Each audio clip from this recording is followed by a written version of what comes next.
Good afternoon, everybody. Welcome to Alive at the Waterhole. We are starting off at Tembe Elephant Park today in Maputoland, South Africa. It looks like another sunny day, sunny Sunday in South Africa. My name is Kerry Dupree, and I will be your naturalist presenter for the day. And with me today on our tech side, we have John, and my director today is Morgan. It is a lovely sunny day. The sun is hot, it is shining. If you have your swimming costumes, today is definitely a day to get out there and enjoy the sunshine because I'm sure there is some rain lurking around. And yeah, lovely to see our locations changing color and starting to get a bit more green with the rainfall. So just a reminder, folks, that this is a live and interactive experience. So you can watch on our app. And if you're watching on the website, you can register, ask any questions. Let us know how your Sunday is going, any special locations you would like us to have a look at today. Also head over to Twitter or X, use the hashtag @WildEarth to send through those questions and comments. We were super lucky at Tembe Elephant Park yesterday. We had the first baby impala of the season. So I was really excited. Some of our viewers did confirm that there have been no other baby impalas seen yet on the live drives, as well as our tech team or our directors in the office here in Joburg said there's been no other baby impalas seen yet. So very exciting. Fingers crossed, maybe we see our little floppy-eared baby impala here again at Tembe. If not, we are excited to see anything else that is roaming around today. Lovely to have a couple of big elephant bulls coming down to the watering hole. Maybe we'll have a bit of a jousting scrap between the bulls here and there. Maybe it's warm enough for them to have a bit of an elephant pool party. Nice to see a young impala male, and if we're lucky, those nyala might hang around as well. So I decided today, we've been doing a lot of bird listing lately, but I thought today it might be quite fun to focus more on the mammals that we see at our different locations. So we're going to go on a mammal mission today and see how many mammals we can spot at all of our different locations. So our first three mammal species starting off today, obviously we've got the African bush elephant, the impala, as well as our nyala that were briefly in screen earlier. Do generally hang around this area, so pretty cool to see them if they are still around.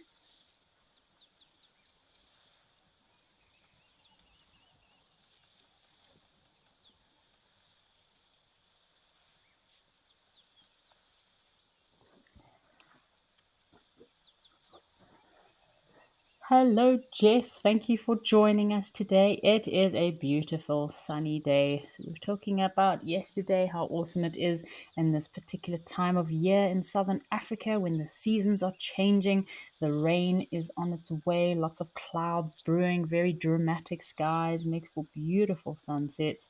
And yeah, of course, all the wind that is around blowing the rain in or taking the rain away.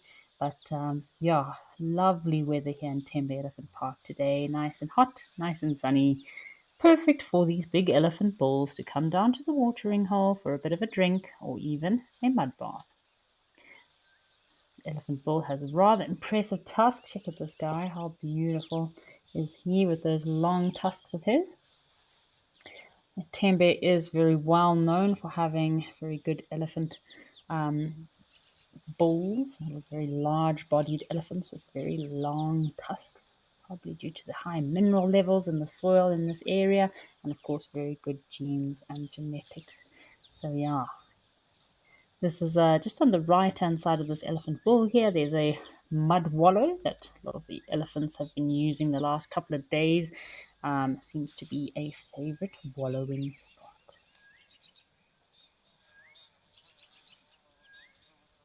Penelope Kenyon, thank you for joining us on this sunny Sunday. And I'm not surprised that Tembe Elephant Park is one of your favorite locations.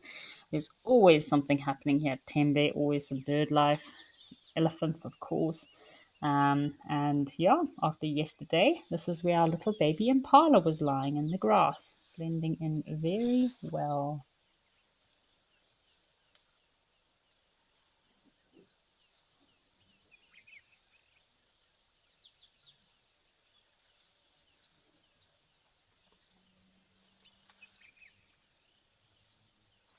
I wonder what this elephant bull is up to. Seems a little bit indecisive.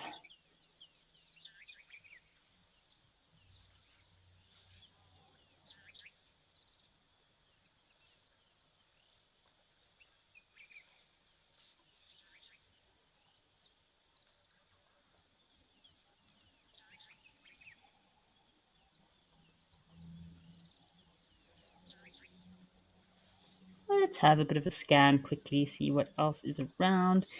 Any other animals? We had some warthogs here yesterday as well. Oh, we've still got our foam nest, tree frog's nest up in the tree over there. I don't think we can put that down on our list as a mammal, unfortunately. Amphibians. Um, Dying to see those little tadpoles dropping out of that foam nest into the water. And these elephant bulls look pretty chilled. I must say, this is a very popular spot for the elephants to come and hang out. A lot of these elephant bulls love to come and stand and hang out underneath these shady acacia trees. A lot of mineral-rich soils here, and also nice cool soil for them to have a bit of a dust bath.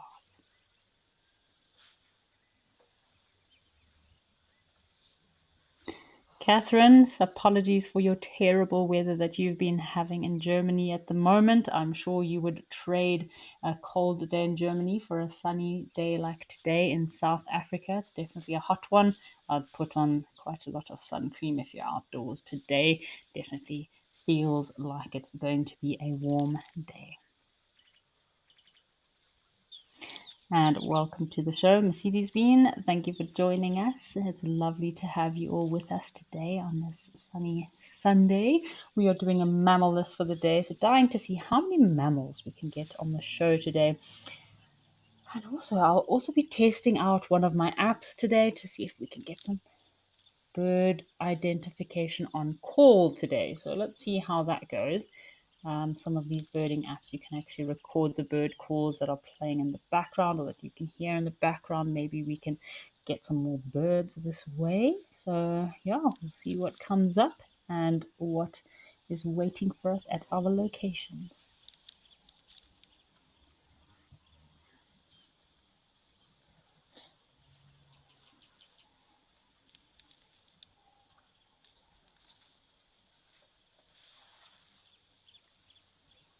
Lovely to just watch these guys. You can see this poor elephant bull on the left hand side looks like he's got quite tatty ears.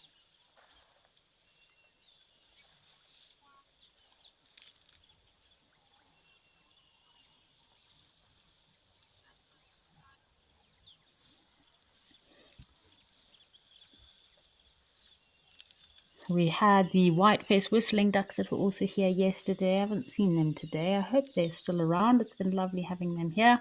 And looks like our young bulls are being joined by some of the giants of Tembe. And our floppy-eared elephant friend is also with us here. Seems to be a regular at this spot. He's come around quite often. So Tembe Elephant Park is resident to about 240 to 250 elephants, which include some of Africa's largest tuskers. So yeah, there, as I mentioned earlier, it could be obviously very good genes and genetics that have been preserved within that area, as well as very good mineral-rich soils, which these elephants do feed on, and that helps to keep their tusks in good shape and condition. Unlike the elephants over in Namibia, I'm sure you'll notice those elephants in Namibia, very large bodies but very short, stumpy tusks. And again, could be due to mineral deficiencies as well as the very hot weather in Namibia, the desert environment that makes their tusks crack and break very easily.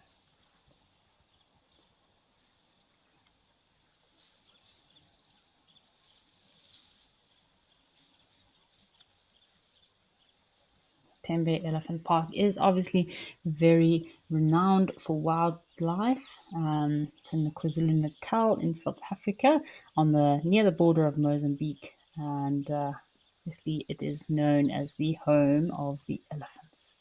Perfect habitat for these elephants to live within this park. And I must say, if you haven't been to Tembe Elephant Park, I would definitely recommend paying a visit, because not only is it great for elephants and seeing massive tuskers, but of course you get amazing game viewing experience, and the birding in Tembe is also very good.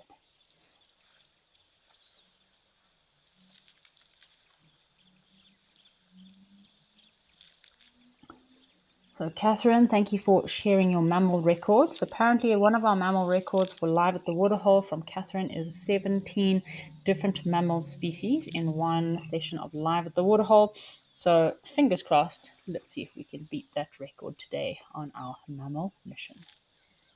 It is lovely watching these elephants. Check at that tusk. I can't believe how long those tusks are.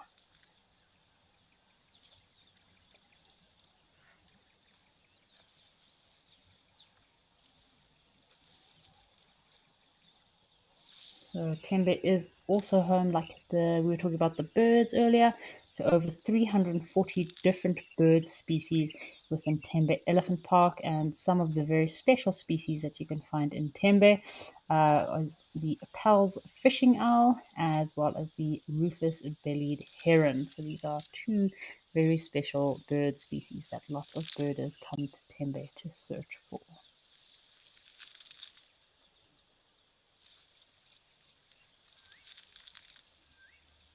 Listen to the sound of this elephant bull pulling up this reeds and vegetation and having a bit of a chomp.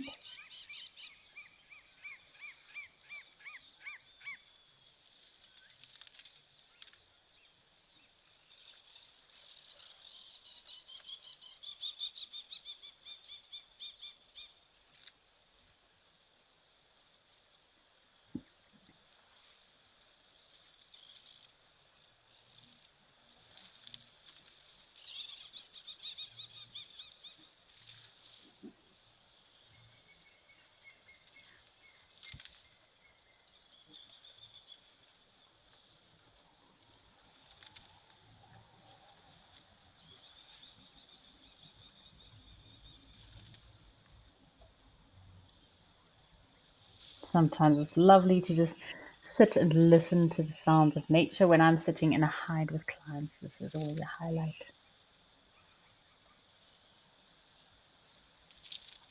All right, folks. Well, while we continue the rest of our mammal mission, why don't we head across to Rosie's pan and see who's waiting for us there?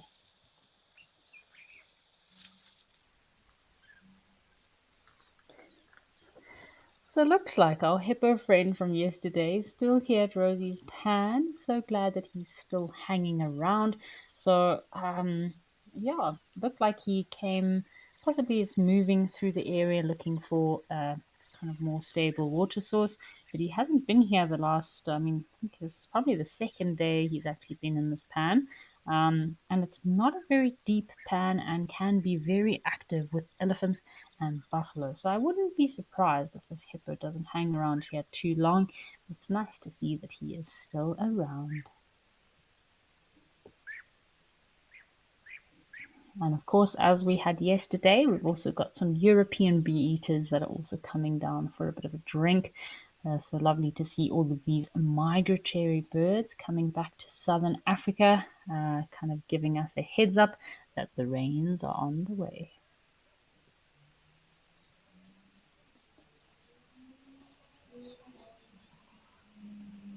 As Hippo's having a rather chilled weekend, I must say. Yesterday he also wasn't moving much. He's very relaxed, just chilling. Shame.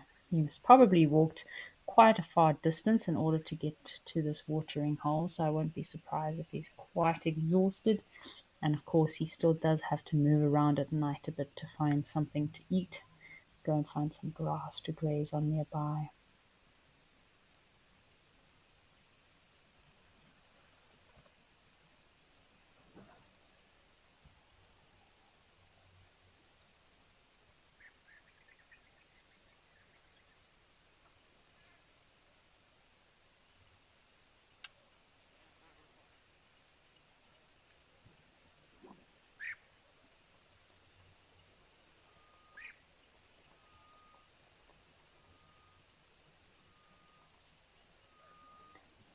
Yep, I must say this hippo does have a rather lovely spot.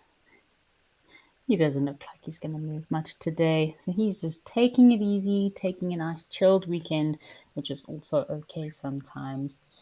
I know we all get very much wrapped up in our day to day life, but by being fascinated by wildlife and animals, they do teach us many lessons. And one of them is to always take time to relax, like this hippo is doing. And we have a grey lowry. It's just come down, or grey go away bird. Just come down for a quick drink as well. And we did have some oxpeckers. There was one oxpecker that looks like he was having a drink from this hippo. Could be trying to get some parasites off of his skin, or yesterday we actually saw some oxpeckers landing on the hippo and then going to a drink of water and then flying off. So just using the hippo as a drinking island.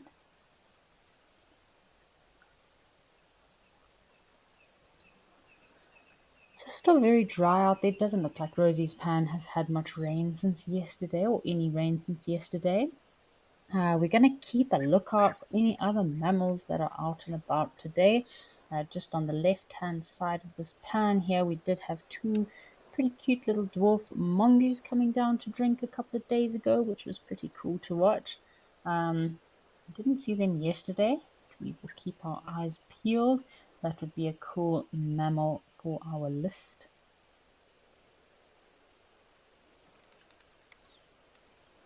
And we did have a pretty strange sighting yesterday of some magpie shrikes, so two pairs of magpie shrikes just off to the right here in one of these trees that looked like a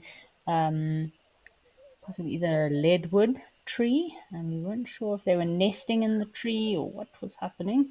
So we will keep an eye out and see what's happening with those magpie shrikes. You could also expect to see some little slender mongoose kind of on the little pathways here, scurrying about for any seeds or any little pieces of food or beetles of any kind.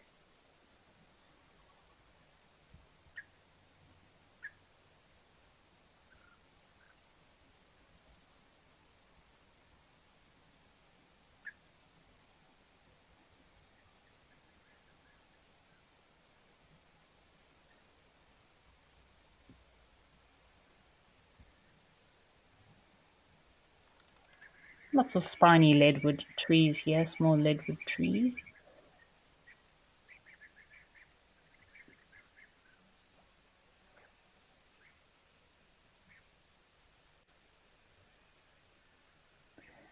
So these taller leadwoods would be perfect perching spot for some bigger birds of prey, like brown snake eagle, or yeah, maybe a shikra or a goshawk. Nice little perching spot there.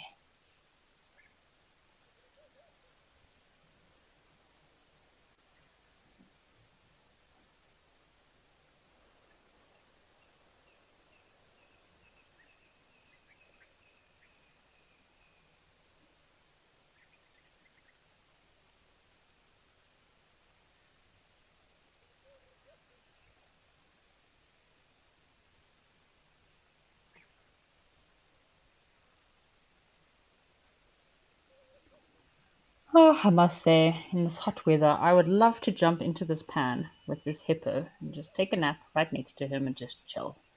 I think it'd be pretty much quite safe, very well protected, unless the hippo is not too happy with you lying next to him. But yeah, this hippo has a lovely little cool water spot to nap. Sunday nap.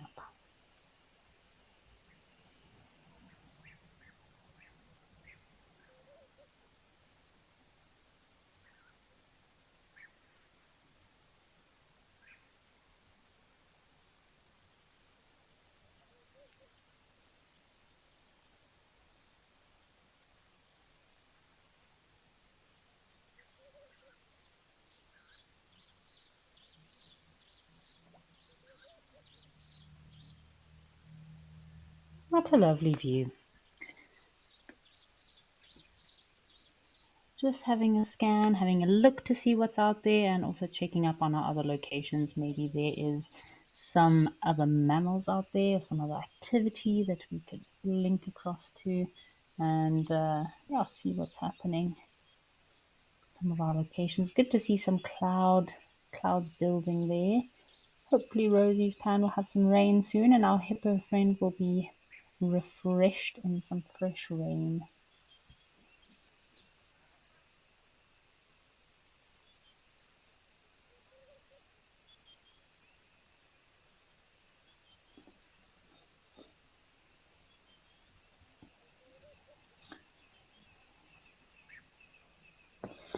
Alrighty, folks. Well, why don't we head across to Stony Point and see what else is happening in Stony Point today?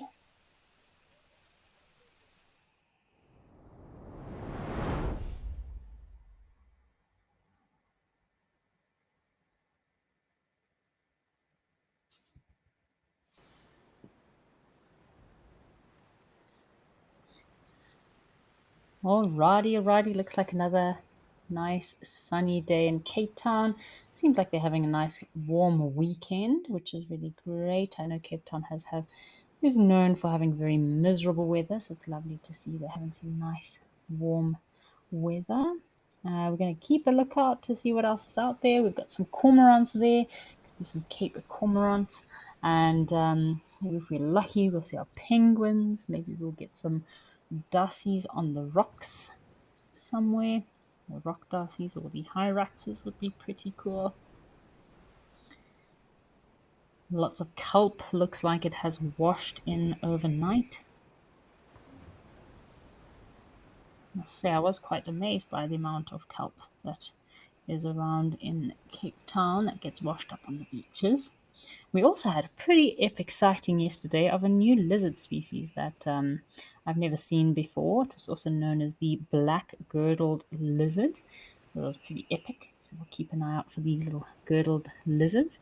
Um, and yeah, it's pretty dinosaur looking prehistoric lizard, so black in color. There are 21 different known species of girdled lizards, and this particular species does only occur within the Cape Peninsula or Western Cape. And of course, yeah, very cool to see, and lots of serrated edges, kind of like scales on its. Oh, there we go. We've got a little penguin. Looks like I've got a juvenile penguin here, enjoying some sunshine and taking a nap, just like our hippo was. Oh, how cute. It looks like a juvenile, probably around about a year or a year and a half of age. Not too old yet. Still has to develop those full adult colors.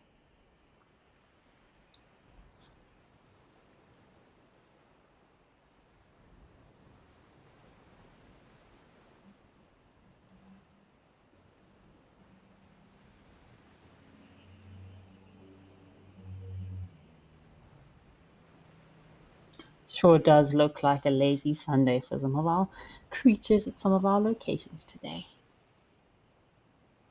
Well, this penguin looks like he's having a bit of a slow day.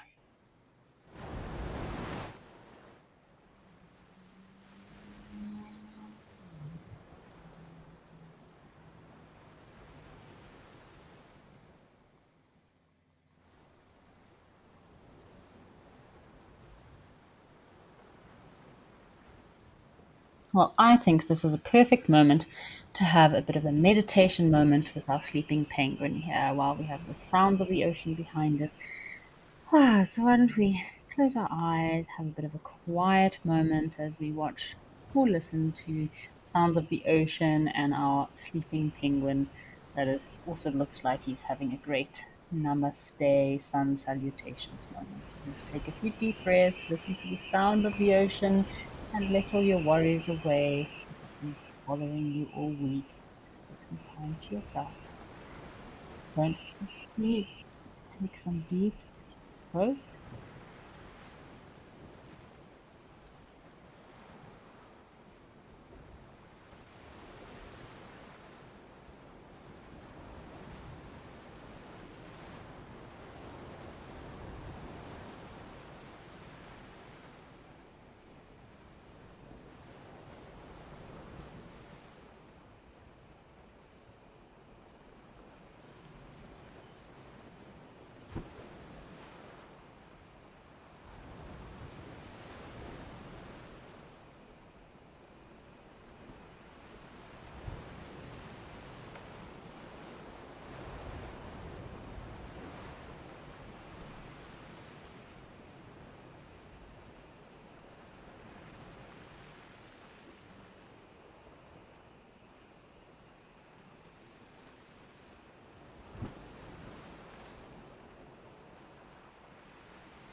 Ah, what a lovely quiet time. Just imagining this little penguin that we were watching being our yoga instructor with a lot of moments of silence. He definitely was giving off a really great chilled vibe, I must say. Anyways, so we're just having a scan to see if we can find any rock dussies, any hyraxes out there. Add to our mammal list for the day, or maybe we will find that black girdled lizard or a few other lizard species, maybe some rock agamas. Oh, lovely to see. Mountains in the background. They're usually here, of course. When you're looking for them, they're nowhere to be seen.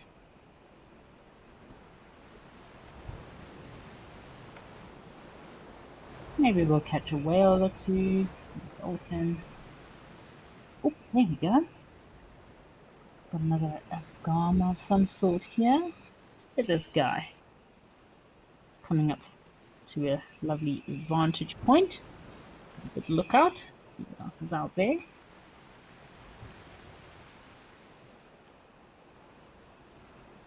Looks like one of the rock agamas.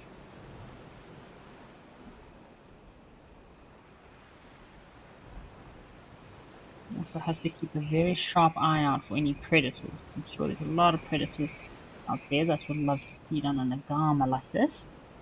It's quite cool. His coloration is quite streaky and stripy underneath his neck. So agama species, they do occur within most southern African countries, even up into like DRC, Kenya, and Tanzania. You get many different agama species throughout Africa. This is perfect habitat for them as well.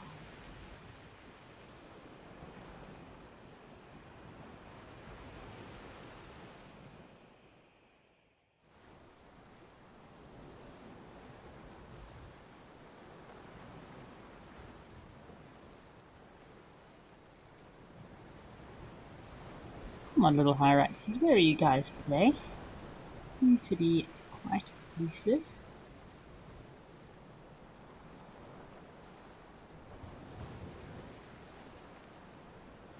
So hyraxes do have extremely long gestation periods. So they generally have a gestation period of 7 to 8 months, which is pretty crazy, same as humans. Female generally gives birth to anything from 1 to 4.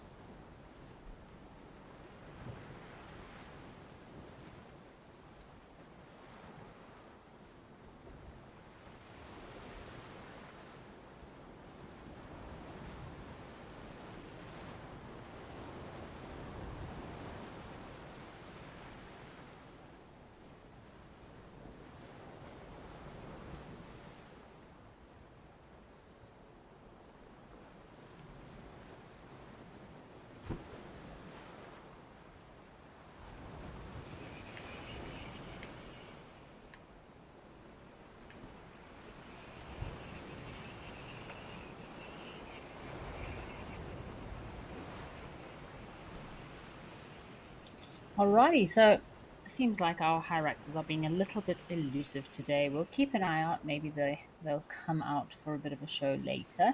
Anyways, why don't we head back across to Tembe, see what is waiting for us at Tembe Elephant Park.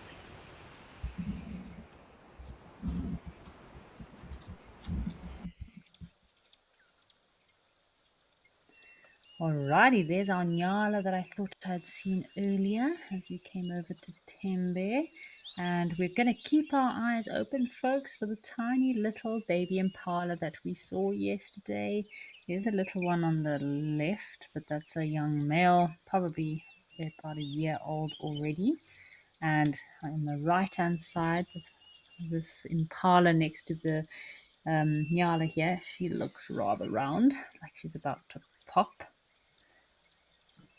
And we have a red-chested cuckoo calling, another one of our migratory birds that's just come back for the rainy season.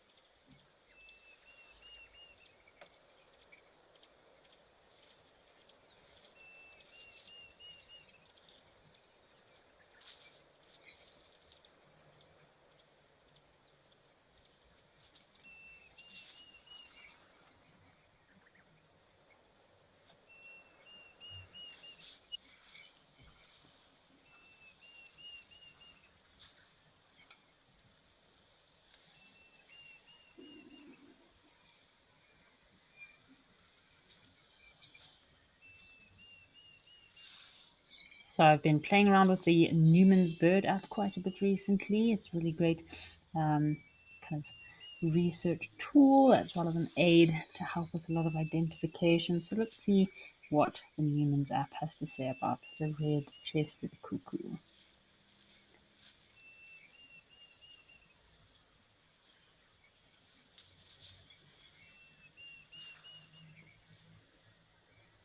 Sure, he's not sitting too far away.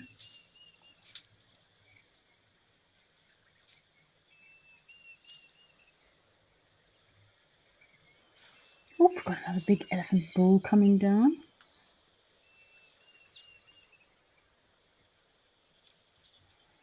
Yeah, it's a red-chested cuckoo, which is mostly a greyish cuckoo.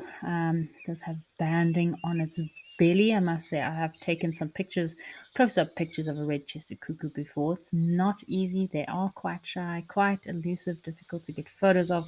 But if you can get a photo of a red-chested cuckoo, you will definitely need a pat on your back because they are a lovely bird. They've got that broad, rusty band across the upper parts of their breast. The immatures are quite barred in their underparts and do have more of a charcoal back and throat. As I mentioned, it is a very elusive and very secretive bird, so it's not often that you'll see it out in the open. And as with a lot of cuckoos, they do like to hang out in the tops of trees or conceal themselves quite well. So it's not easy to get a picture of these cuckoos. They don't like their photos taken. They are actually brood parasites, and the red-chested cuckoo will actually parasitize wagtail nests, robin chats, as well as thrushes. So, meaning that this cuckoo will actually lay his eggs in another bird's nest and leave the chicks to be raised by another bird species. So, these other birds, as I mentioned, wagtails, robin chats, and thrushes. So, quite crazy how they can even manipulate the color of their eggs to look like the host species' eggs. So they are residents in southern Africa. And they are intra-African migrants. So yeah, let's just listen to this cuckoo calling, shall we?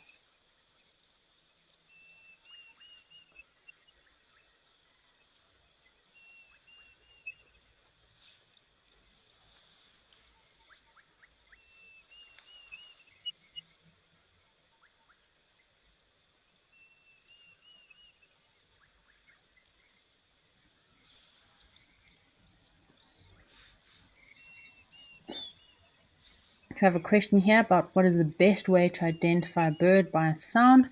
So again, sound is a very important identification strategy when identifying birds. The question is from Bruce. So thank you for sending your question through, Bruce. So yeah, using bird calls are very important in bird identification because 50% of the time you don't actually see the bird. You're using their calls to help to identify them. So again, you kind of break it down family by family. A lot of the different families of birds do sound very similar, and that can help you to narrow down which family it comes from, and then you can go through the birds from that particular family within a specific region. So, for example, if I heard this bird calling, I would know it is a cuckoo of some sort. If I wasn't sure which cuckoo, I can always go to kind of my birding app. I could even use the Newman's app and see which cuckoos occur within the Tembe kind of KwaZulu-Natal region and what birds are occurring. The cuckoos are occurring in Tembe Elephant Park, and then yeah, search through those cuckoos and try and match the calls with the call you are hearing. So yeah, I'm also experimenting with Merlin. I see Newman's doesn't have that feature, but Merlin does have a bird identification feature which you can identify either a picture or you can actually identify calls. So I'm doing a bit of experimenting with that today. Let's see if I record this cuckoo sound, if it's going to give me any information.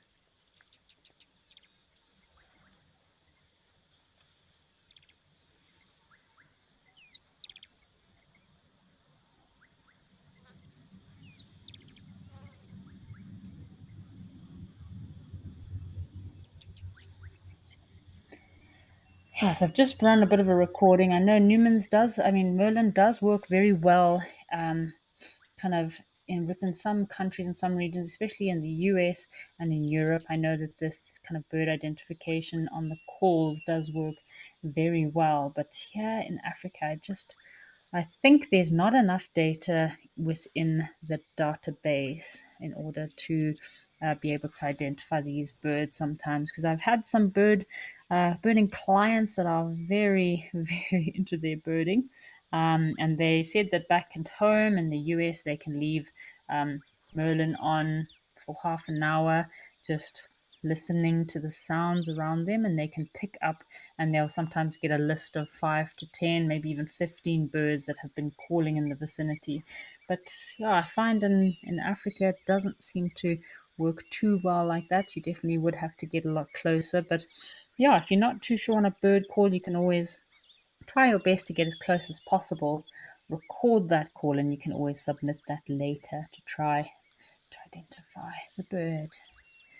Seems like we still have our woolly neck storks that have come to visit, and I've just heard the white-faced whistling ducks.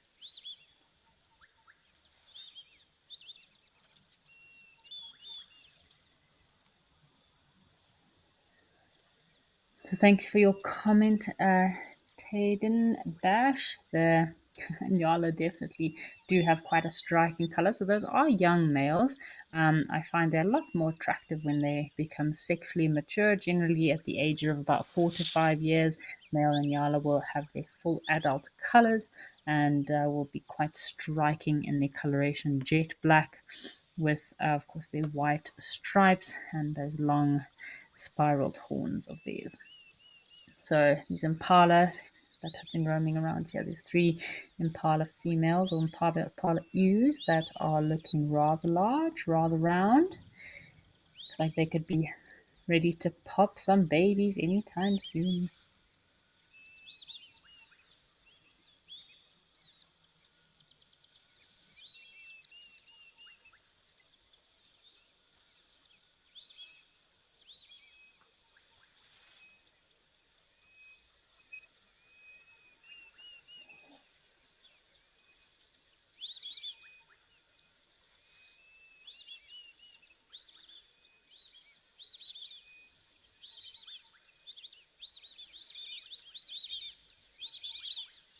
Our white-faced whistling ducks reminding us that they're still around. I love that sound, one of the best sounds in the bush.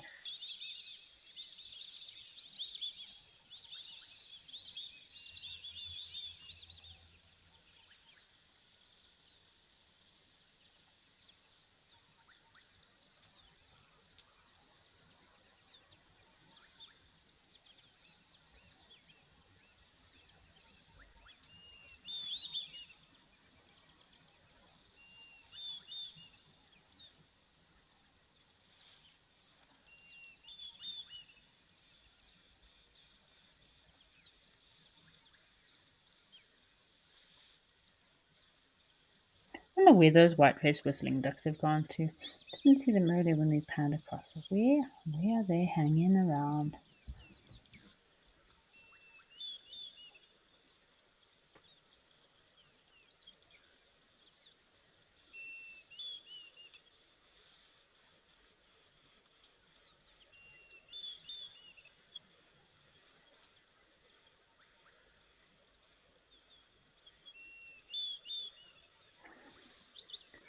So again, if we were sitting at this watering hole with our binoculars, it could take you all day to find this cuckoo calling. Even though they're super loud, they are very good at concealing themselves in the tops of trees there. What else do we have around? We had a cool sighting of our brown-hooded kingfisher earlier this week, making a kill, and looks like we've found our white-faced whistling ducks.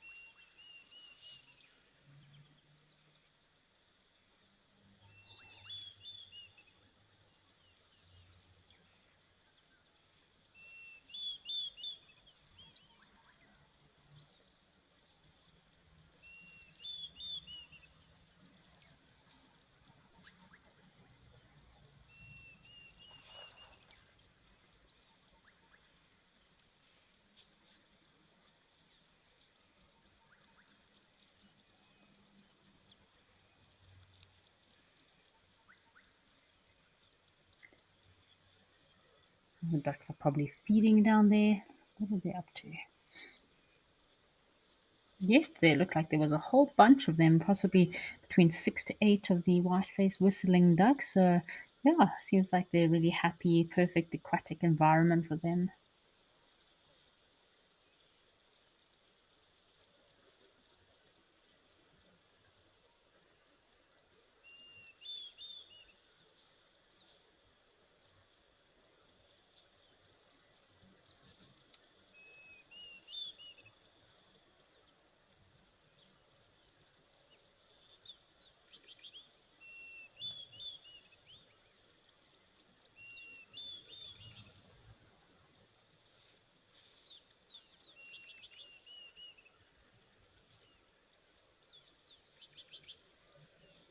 I haven't seen there's normally some little bee eaters that also hang around here. We haven't seen or heard from them in a while. But looks like our white-faced whistling ducks are coming out.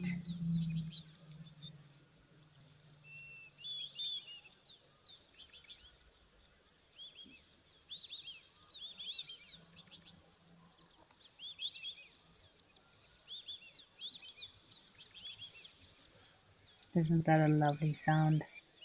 So they are common residents, these white-faced whistling ducks. And it is kind of, what's happening down there?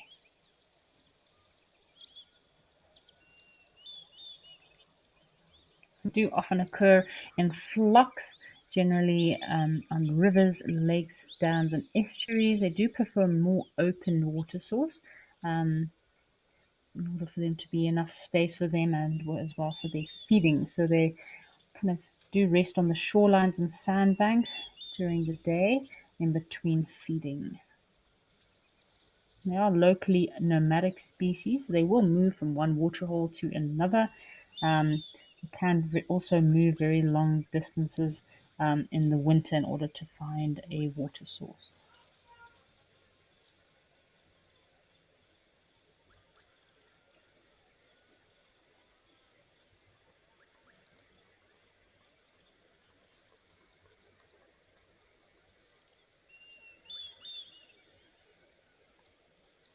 Looks like they're busy trying to feed here. So they do feed on aquatic plants. So this pan is really suitable for them. Lots of aquatic plants for them to consume. So they'll feed on the leaves, stems, and of other parts of the plants, which is found in wetland areas or shallow water.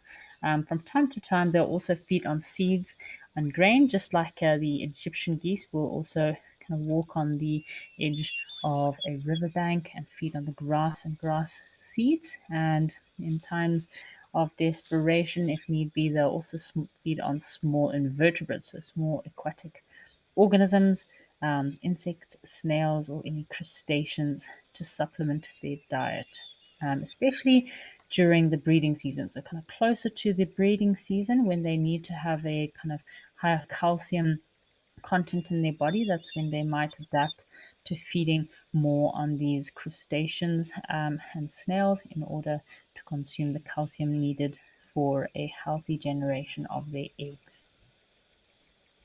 They are generally foraging, do have foraging habits, and they do mainly feed during the day, although they do feed and dabble at times during the night in very shallow waters.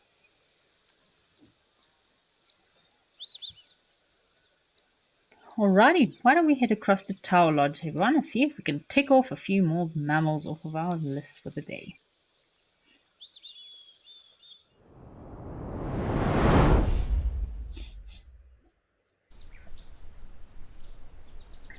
Welcome to Tower Lodge, everyone, and we have some warthogs having a good old mud bath. Some Egyptian geese, looks like a few more Egyptian geese have just arrived at Tower Lodge. They look like they are having a great time, standing looking rather important, center of attention.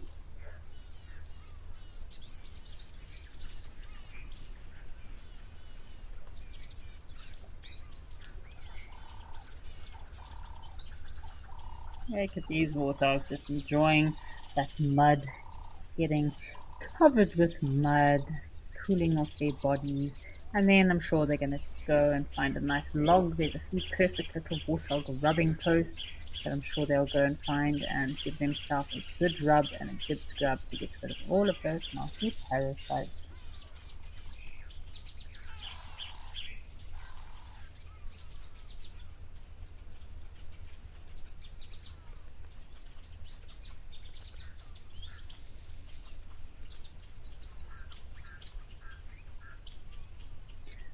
It looks like three youngsters, could be three sub-adults, probably 2-year-olds that have been together for quite some time. Or it could be two youngsters and a mother. That looks like a female on the left-hand side there and her two youngsters from last year. The warthogs will generally give birth to anything between 4 to 6 little piglets, but don't always survive the whole year. Yeah, often there's lots of predators that will definitely go after a little baby warthog. So generally the survival rate of warthogs is pretty low. Between 1 to 2 individuals might survive the dry season. And they do have a lot of predators between leopards, lions, wild dogs, hyenas, jackal. These warthogs do surely have a lot of predators that they need to look out for. Oh, this warthog looks like he has a very itchy bottom.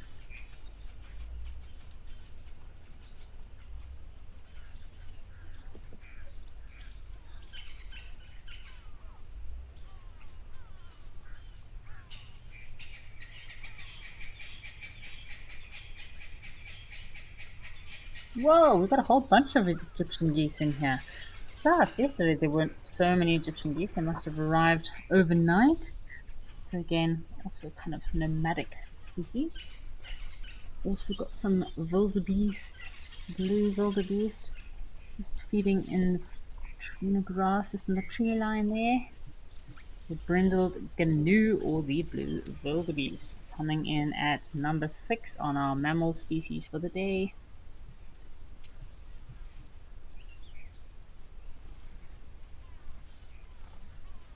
There were some zebra here yesterday, so maybe if we're lucky we'll see some zebra again. Look at this warthog. He's using the rock as a rubbing post for his belly. Have a very itchy belly. Well, warthogs and baboons are two very interesting species to watch. They surely will have you in stitches.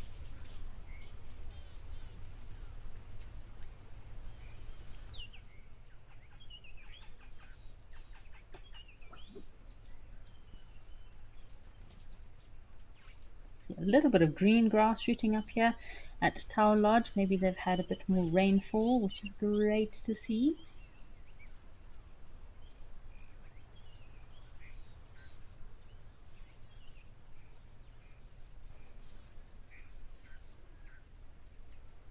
So thank you very much for your question, Caden, 10 years old. It's asking, why do all animals not wallow like leopards and lions? So animals that prefer to wallow are generally like your warthog, buffalo, rhino, and of course elephant. So not all animals wallow because this behavior does serve a specific purpose, and that purpose might be beneficial to certain species. So wallowing typically involves obviously rolling and lying in the mud, water, and dusty patches.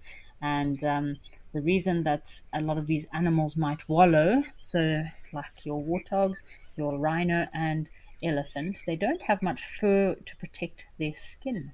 So it can be a way of one cooling themselves down and also protecting their skin from the sun as well as from parasites.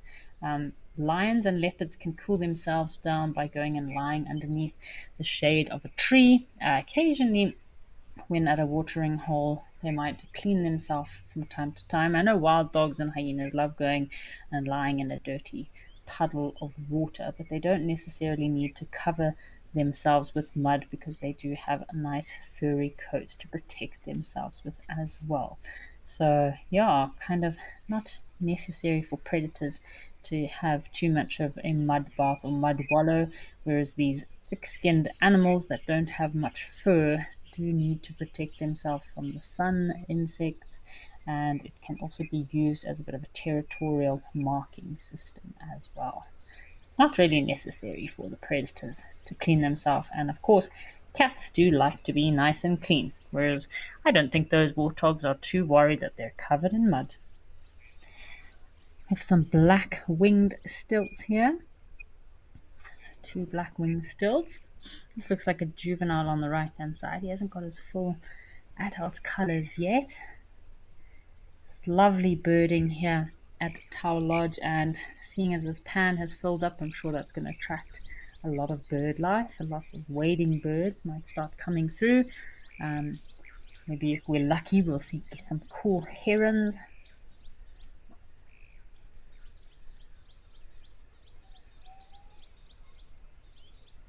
What other birds do we have around? I wonder if our teals are still here. It looks like our teals are still around.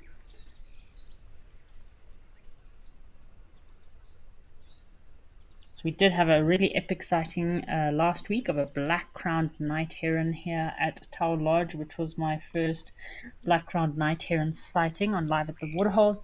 So yeah, and you don't see them very often, so I'm sure he was just quickly moving through. And looks like we still have our Cape teal in between the black winged stilts over there.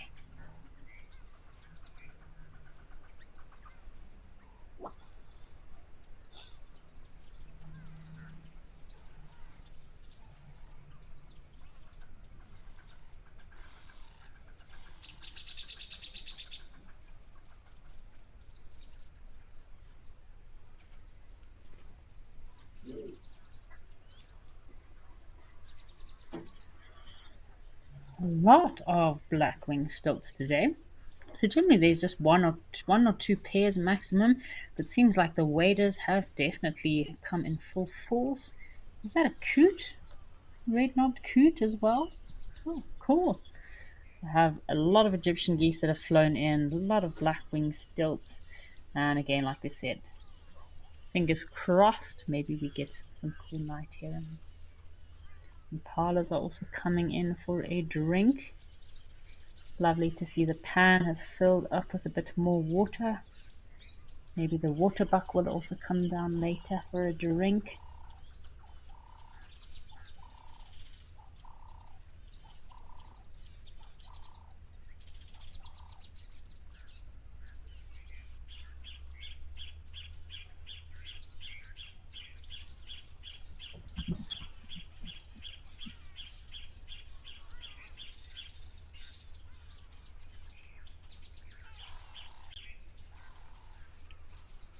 I haven't seen our crocodiles for a couple of days. I wonder where those crocodiles are roaming about here. Tower Lodge. There were still 3 crocodiles the other day. So lovely to see that they didn't have to move off. Obviously, they were hopeful that the water wouldn't dry up too much.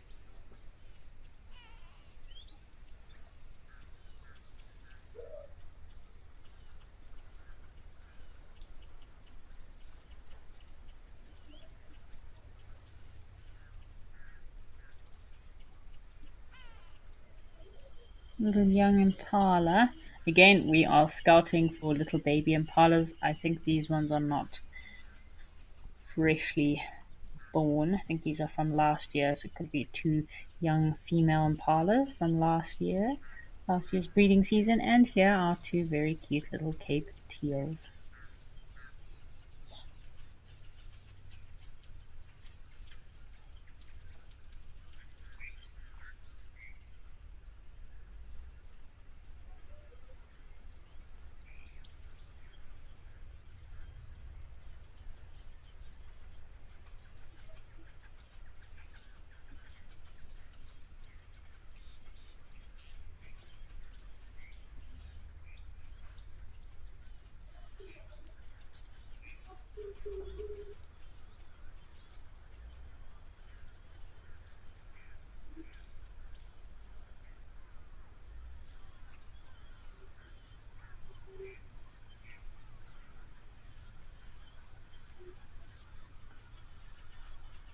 Great to see all of this water. I'm scanning and scouring for our crocodiles.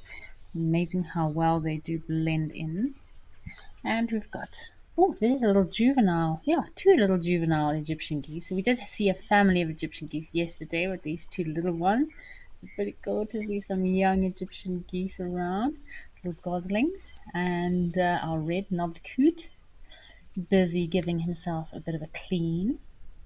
It's really interesting how the male red-knobbed coots during the breeding season, they have these two red knobs on the top of his head that do swell up and go bright red in order to attract a female in the breeding season. And if you've never seen a foot structure of a red-knobbed coot, I definitely recommend giving that a Google. They have the most unusual looking feet, almost like gecko or lizard looking feet, lots of little knobs and nodes on their joints on their feet. So, yeah, this allows them to be able to walk on the lily, kind of on all the thick reeded vegetation on the water with ease.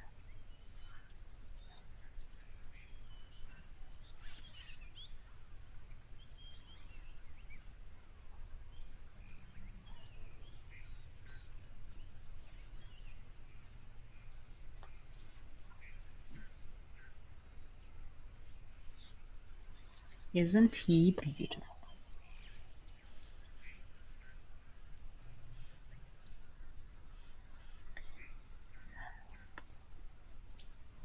This Egyptian goose is also blending in pretty well.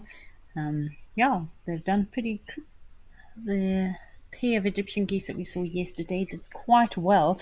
Seem to still have had about 4 or 5 chicks with them, which is pretty successful for 1 year for their breeding season.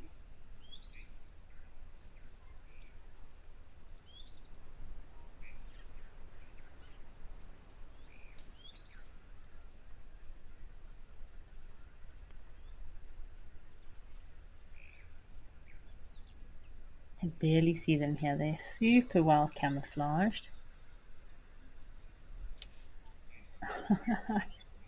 Shame, still have their juvenile colorations. They haven't quite reached full maturity. They're probably about maybe 2.5 months old now, these Egyptian geese.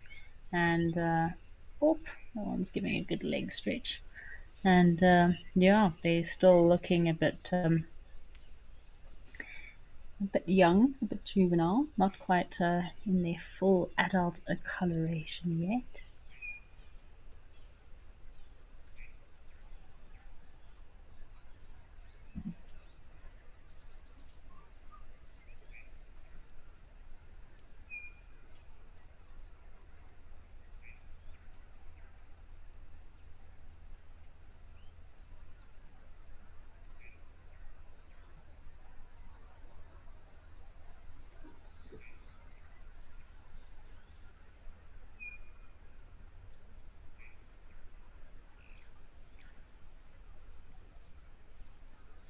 So you can see this little one is grooming himself or giving himself a preen.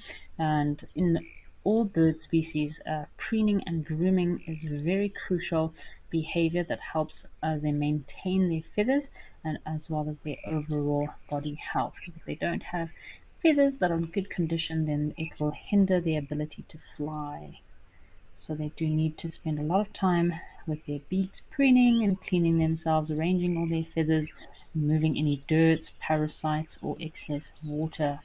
So all birds do have an oil gland, and they will use this gland to coat their feathers with an oily substance. So this gland is normally located at the base of their tail, and it has an oily, waterproof layer that helps to ensure that they stay buoyant and insulate their feathers as well. So especially the waterfowl species, they'll all spend a lot of time preening and grooming themselves.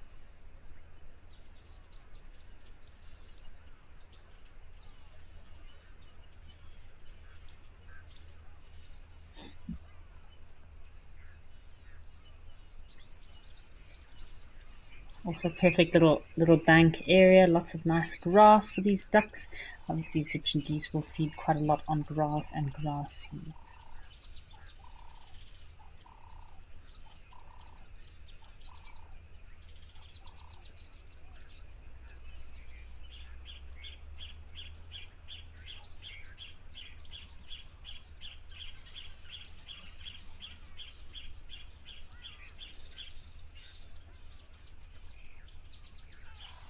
So thank you for your question, Ursula. So Ursula is asking, whoop, we have a zebra, folks, another mammal species to add to our list for today. Sorry, Ursula, but just excited to see a zebra.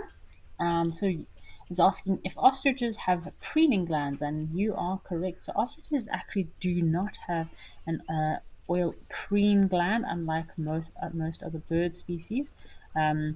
So yeah, this preen gland obviously is very important for bird species too, as I mentioned, for waterproofing their feathers as well as maintaining their feathers. But so ostriches will have to use other methods in order to keep their feathers in good condition. So that is why you do see ostriches dust bathing quite a lot. And obviously they will molt their feathers a lot more regularly than other birds. So yeah, pretty cool and interesting fact that ostriches don't actually have an oil preen gland like most bird species. And while we're on the same topic, this oil preening gland is very similar to what waterbuck. So waterbuck, they don't have a preening gland, but they do have liquid that is excreted on, like in their skin, that helps to create a waterproofing layer on their coat. And waterbuck, this waterproofing layer actually has a very foul smell, very, very bad smell. It smells kind of like a wet dog, and it does make them a little bit unattractive meal or meat for anything that might want to kill them. Like sometimes with a leopard, if a leopard does kill a waterbuck, it might not come back too regularly to visit or to feed on its prey because of that terrible smell.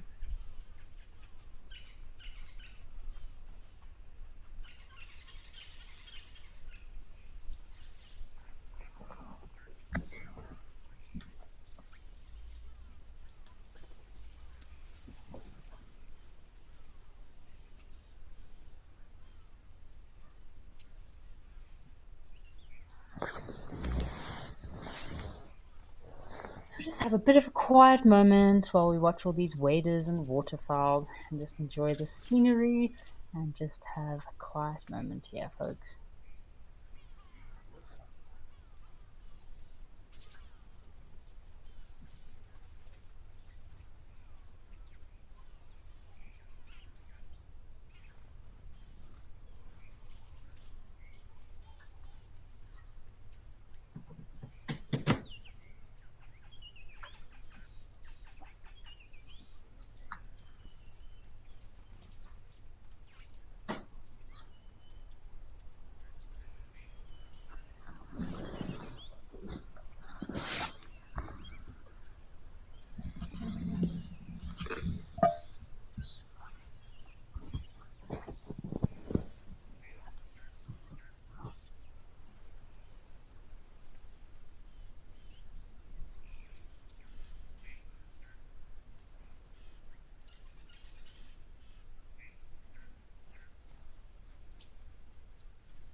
Where have our crocodiles gone? Apparently they haven't been seen for quite some time, but I'm not surprised because this pan has filled up quite a lot of water, so a lot more place for the crocodiles to hide, whereas the last couple of weeks the water's been dwindling, so it's kind of been less places for the crocodiles to hide, but I'm sure they're still around. Just because you do not see them at the moment does not mean they're not there.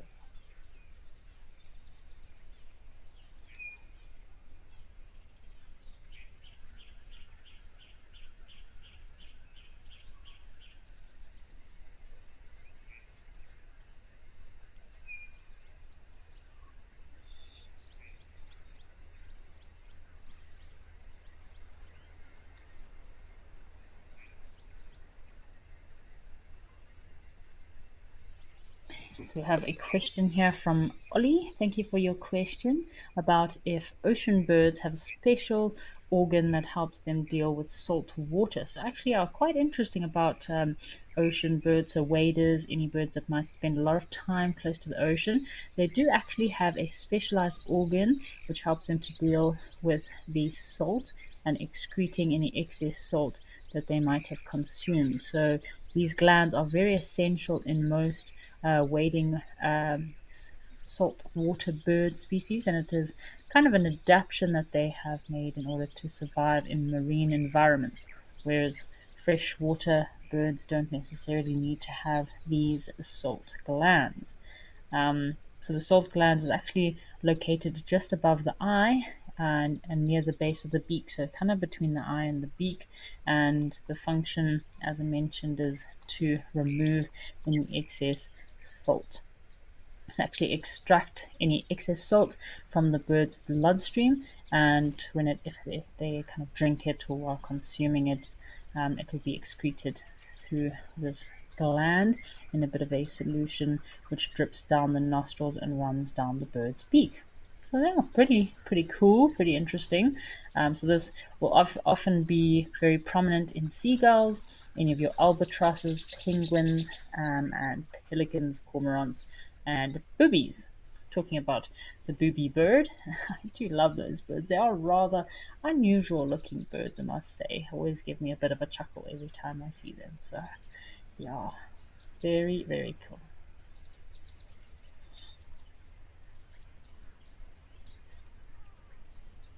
Lovely listening to the sounds of the birds.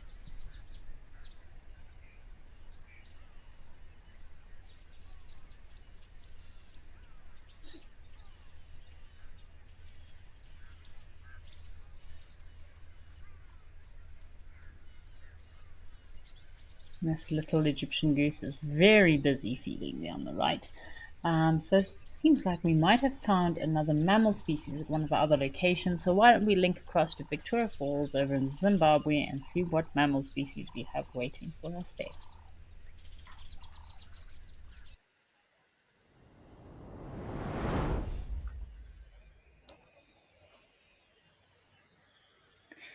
Whoa, cool. Looks like we have some buffalo that have come down to the watering hole for a drink today. So I'm seeing two. There's one on the left hand side and one on the right hand side. We've also got a marabou stork here, making sure he's getting front row seats to the show, of course, and some hooded vulture. It actually looks like this old buffalo cow is feeding on this vegetation or reeds in the water. How cool is that? Another mammal for the day, the Cape buffalo.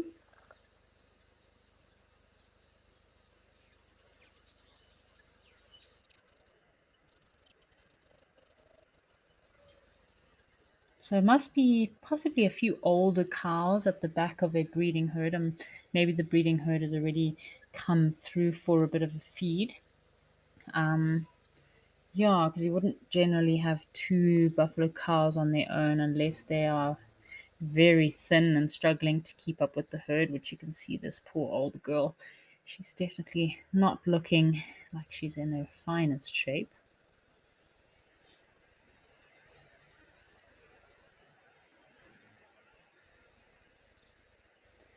She sure has found a great spot to feed on some nice soft green vegetation.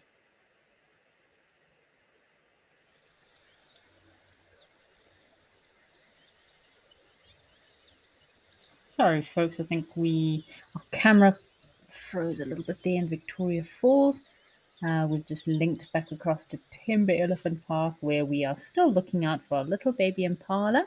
And it looks like our floppy eared elephant friend is still with us, also giving himself a lovely dust bath. So we're just talking about dust bathing and bird species. So not only do birds dust bath, but so do mammals as well, like elephant. Love to have a good dust bath to help again remove parasites or clean, kind of give themselves a bit of a nice cool down. And zebra also very popular or very common to find zebra sand bathing spots in the bush. So,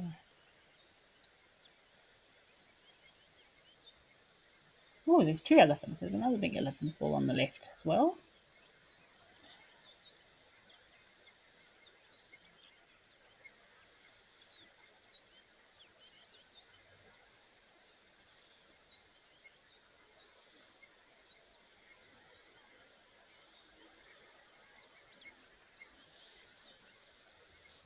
I wonder if this is one of our big bulls that we saw here earlier, just waiting for him to pop his head out. And looks like he's giving his head a good scratch on that acacia tree.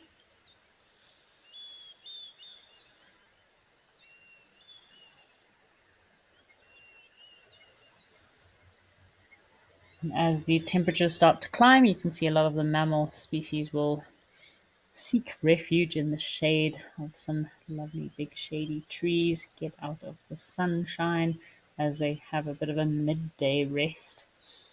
It can be quite hot out there.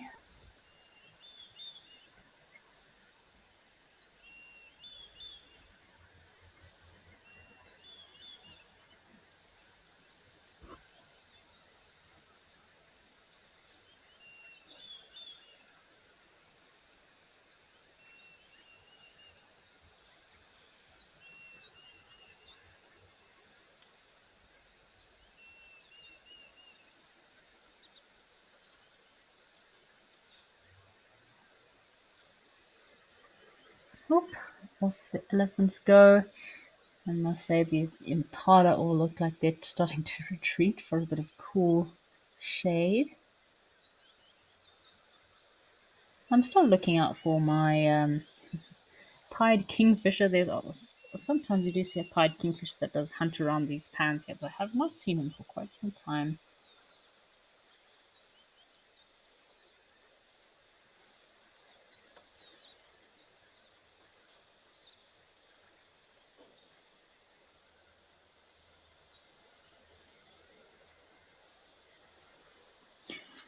Grant, thank you for your question. So Grant is asking about impala since we have our impala with us. So what is the latest you've seen an impala lamb arrive? So I think the latest I've seen an impala being born was probably, I mean, you do get a few late baby impalas sometimes that are only kind of giving birth. Maybe in January, even January is becoming a little bit late. But yeah, I'd probably say I have seen some baby impalas being born middle of January to late January. But yeah, I think February is probably the latest I've seen a little baby impala being born. All right, folks, we've got some activity at one of our other cameras, so why don't we go and have a look at Cat Eye Pan and see what's happening over there?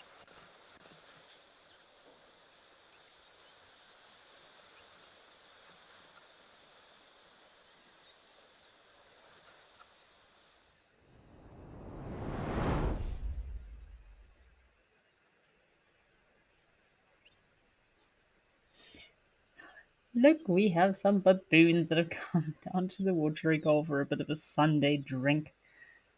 And there's some youngsters. Oh, goodness, I think we're in for a little bit of entertainment here. It's always great watching these baboons getting up to nonsense. Looks like a small troop, but they could be.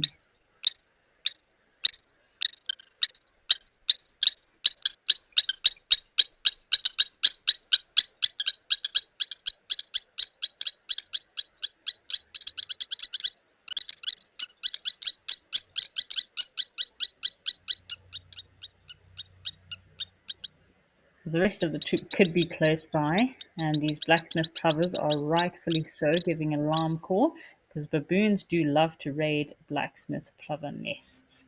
There's a tiny little baby baboon on this mother's belly here. It's still got a pink face, must be less than kind of a few weeks old, if I were to take a guess. How cute!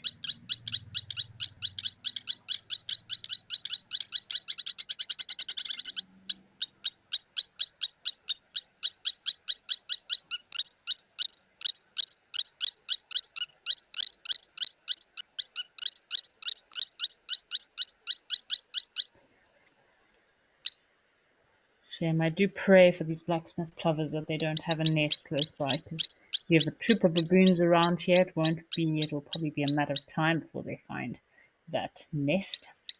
Looks like this female baboon is also in season at the moment, so you'll find a lot of the female baboons, their kind of vulva area and bottom side will become quite enlarged and pink, and this is a sign that she is ready for mating, ready for a mate to have a baby. And this individual has no tail. So baboons can lose their tails from quite a few different kind of ways. Sometimes in fighting they can lose their tails. Often they can actually get their tails broken off when being hunted by predators, for example, like a leopard. And often they can even just break it off in the vegetation while jumping around in the trees. So yeah, but yeah, often if they're fighting, that can also be a cause of their tails being broken. Check out this little guy having a drink.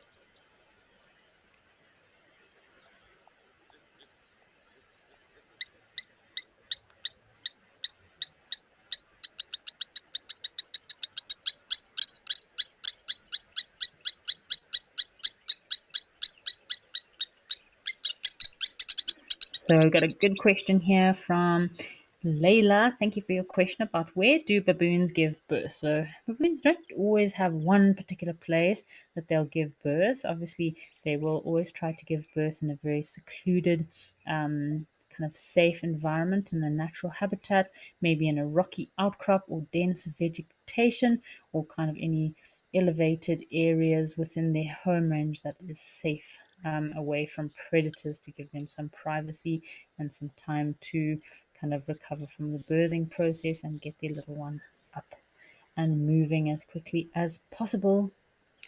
Check out this little guy. We're just trying to get some focus in there. But he looks like he's giving himself a lovely little groom. What a cute picture here.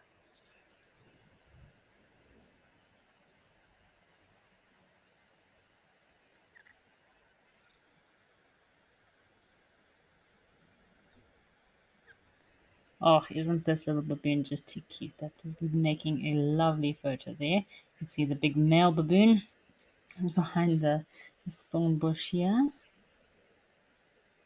hiding away from us.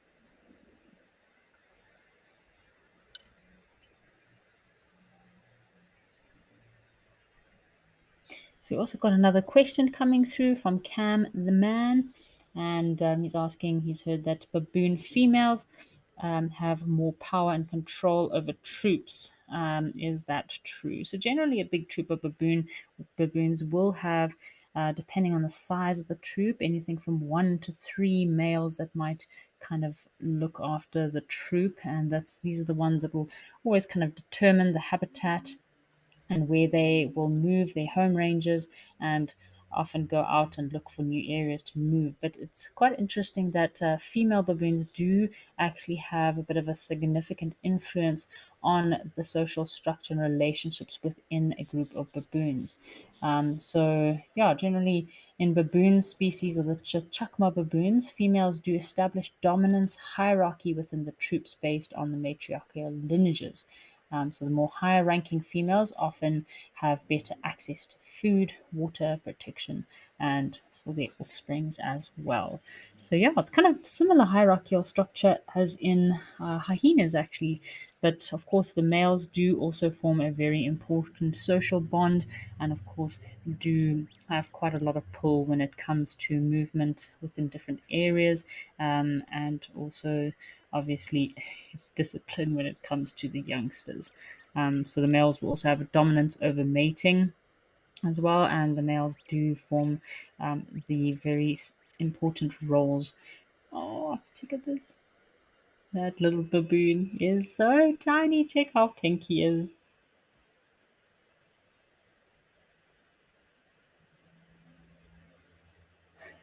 Just enjoying watching these baboons here.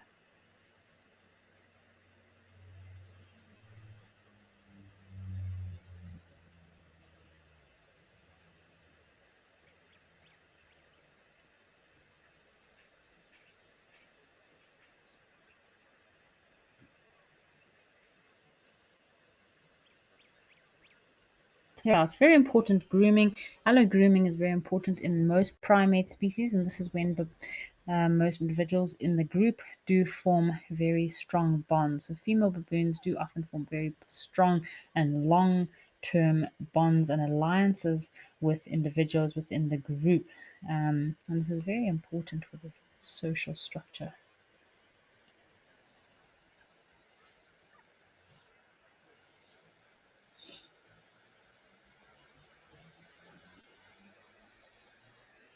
So we're just enjoying watching these baboons as they interact with one another. It's like a little baboon play group up in that tree there. Seems like the little ones are having a great time.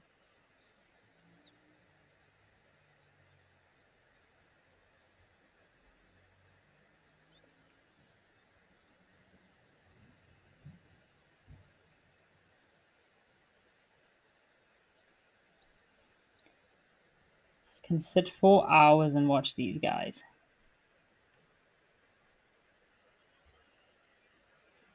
So, for example, this female that might have her broken off tail here, she could have been an individual that was not so high up on the kind of chain of command, and maybe that's why she got into a bit of an altercation with one of the females that is a little bit more dominant than she is, and that's how she could have also um, succumbed to losing her tail.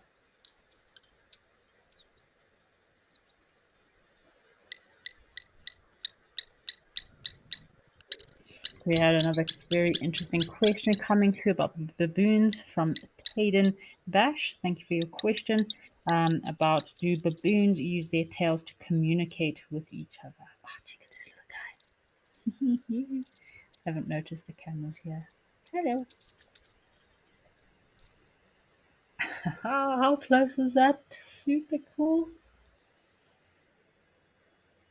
So yes, baboons do use their tails as a form of communication. Obviously, the main forms of communication that baboons use is vocalizations, facial expressions, body posture.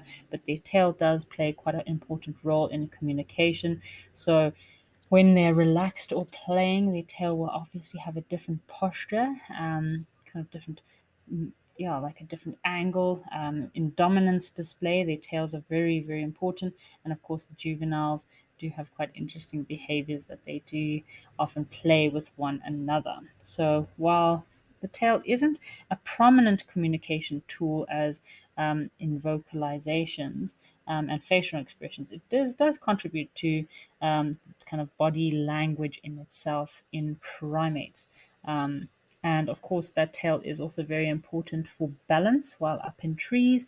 Baboons do use their tails quite a lot for balancing and also for the little babies. At Avatar, little baby baboons, while sitting on their mother's backs, do use the mother's tail as a form of balancing in order not to fall off of her back. So I think that's also quite cute as well. If we've got any Zimbabweans watching the show today, I'm sure you know all about babula. So in Zimbabwe, there is a word called, I think it's in Shona, called babula. And that's when you're a little baby and you get put onto your mother's back, wrapped around with a towel or some sort of cloth of some sort, and your mother will babula you on her back. If you're crying, good way to put you to sleep, or even if you're just roaming around town, you get babulaed onto your mother's back, just like a baby baboon. So, yep, shout out to all my Zimbabwean fellow Zimbabweans out there. If we've got any Zimbabweans watching the show today, please feel free to send through your name and where you're from, and if you remembered being babulaed as a child. I sure do. Definitely a great way to put a crying baby to sleep, I must say. So there is the QR code on screen now. You can head over to our Twitter or X and don't forget to use the hashtag at Wild Earth and let me know how many Zimbos are out there watching the show today. Just gonna have another bit of a scan, pan around, see what's happening, see who else is out there.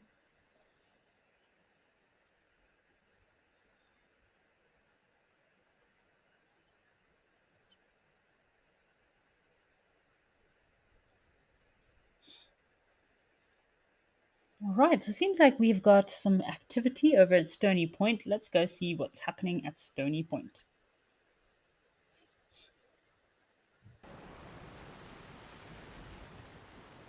Alrighty, looks like we have another agama over here at Stony Point. So we've actually seen this.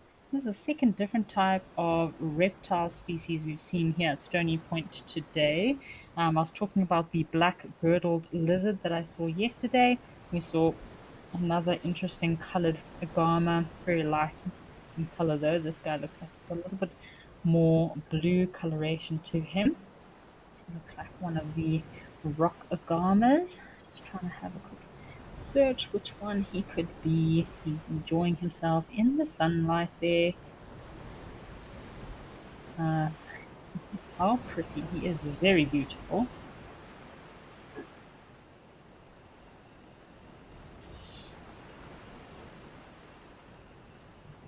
He's just checking out. Great vantage point as well for these agamas. They are very territorial, so they'll often come up to a higher vantage point in order to check out the competition, look for some ladies, see if there's any new males on their block. Do love how these agamas do their little like push-up display. So they'll their peacocking display for the females. These agamas will do this little push-up thing, which generally attracts the females.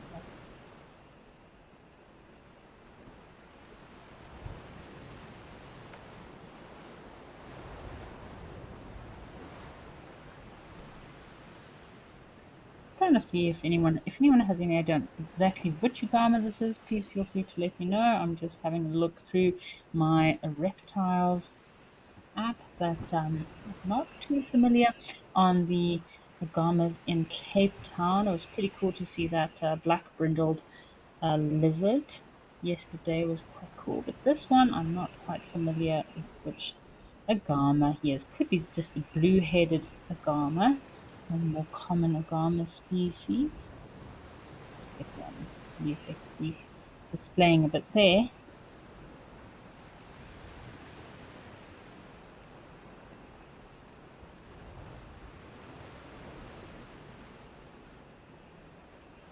Also get the southern tree agama that does also have a blue head, but it's not really common in Cape Town. So kind of the wrong distribution. But he's quite a strapping lizard, I must say. Very pretty.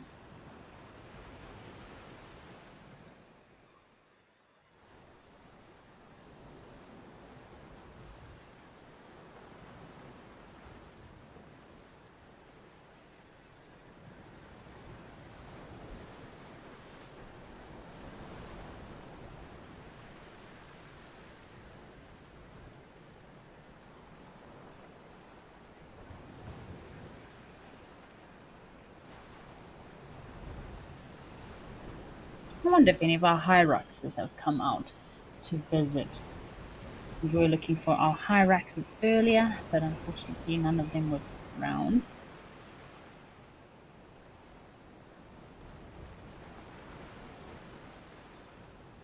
Where are our hyraxes? Come on, guys. You need to add another mammal to our list for the day.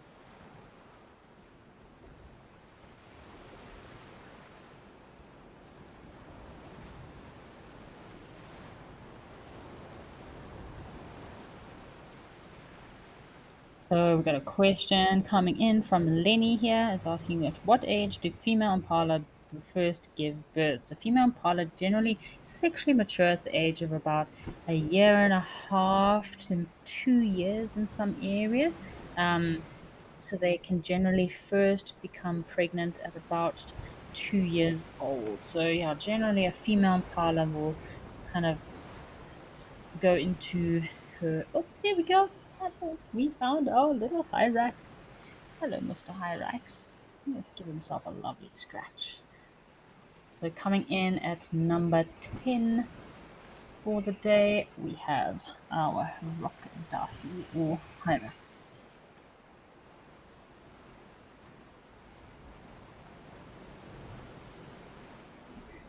Very cool. So we were just talking about the impala. So generally, impala will become pregnant about 2 years of age. So anything from about 2.5 to 3 years of age is when an impala female will generally give birth for the first time. So really excited to see this Hyrax here. We were looking for them earlier, but not too many around. So Hyraxes are very social creatures. I know it doesn't seem like it at the moment, seeing that we've only seen one, but there can be anything from about 10 to 20, maybe even 30 individuals all nestled into these rocks here. So the colonies can consist of up to 50 individuals in one colony. They do share the same sleeping areas and often will go foraging together as a means of protection against predators. So the more numbers there are, the more individuals, the more safety they have. A lot more safety in numbers.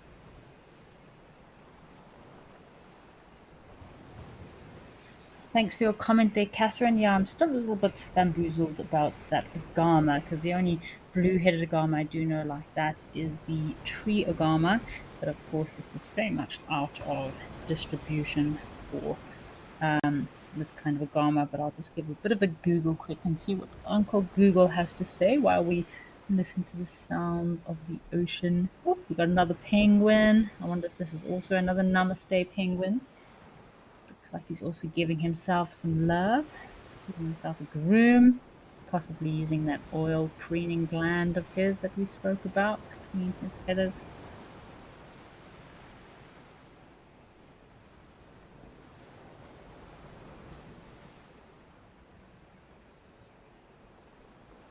So we had a juvenile penguin here earlier. It was quite cute. He was a bit dopey and sleepy, and we did have a lovely yoga moment with him too.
Alrighty, folks, alrighty. So I've managed to do a little bit of digging, and I think the agama that we had earlier, this is the southern rock agama, or Amata atra, is one of the African rock agamas that does occur in the Western Cape. Southern Africa, Zambia, Eswatini, Mozambique, and Zimbabwe and Botswana. So, of course, you do get the rock agamas, African rock agamas, and of course the tree agamas. So, yeah, it looks like a male that's in his breeding season. And do have that inconspicuous blue head. And yeah, they are quite sociable agamas and normally found in small groups and colonies. But lovely to have our little penguin having a poop over here. And yeah, really great to have a few quiet moments here and there. Joanne Miller, definitely agree with you there. So lovely to see these beautiful views here at Stony Point and have some moments with our Namaste penguins as we meditate and just take some self love time, folks. Please don't forget to love yourself. Take some time for yourself every now and then. I know we all get very much caught up in our daily lives, but it's so important to take the time to just breathe and enjoy this beautiful world around us.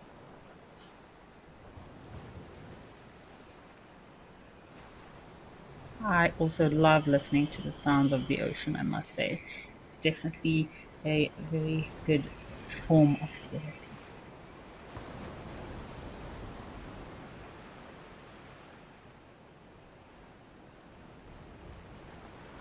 So I'd really love to add these reptiles. We've got a few cool reptiles today, but unfortunately, I think we're just going to stick to the mammals for the day. But it would also be pretty cool to see how many reptiles you could get in a day. We were talking about frogs the other day. I know with all this rain that is about and hanging around, there's lots of frogs. I've seen, yeah, the last week there's been a lot of really cool frog species starting to pop up out of nowhere. So, yeah, frog hunting is also a great activity to do. Grab a spotlight and go and look for some frogs at night. It's definitely a good way to spend an evening, and you find some really awesome frogs out there. Our cormorants, all very busy, hanging out on the rocks, looking important and busy.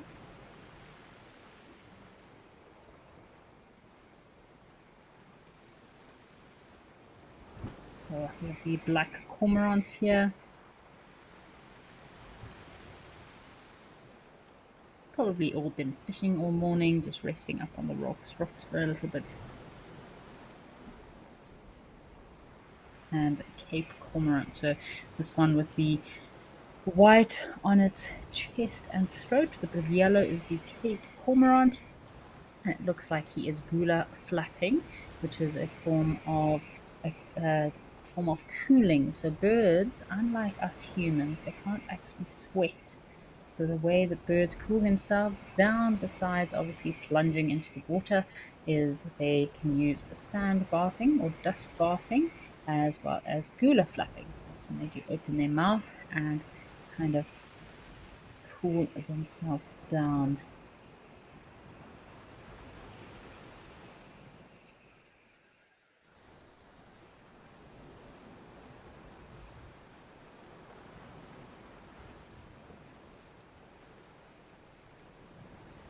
Oh, we've got a gull there. Is that the grey-headed gull?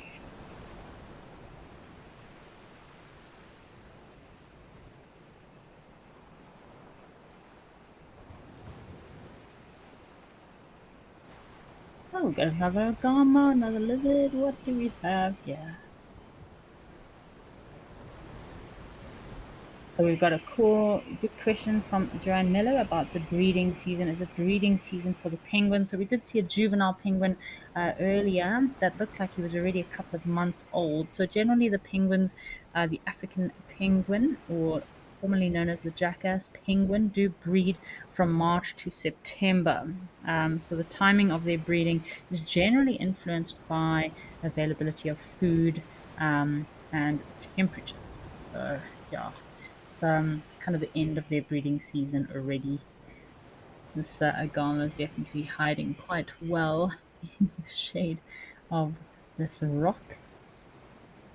So the penguins will usually they have pair bondage, so they'll have a partner for life, and the Both male and female will incubate the eggs and raise the chicks. They'll generally nest in burrows underneath bushes or in rocky crevices on coastal islands, or primarily around the Western Cape or southern coast of South Africa. So that's why this environment is perfect for them.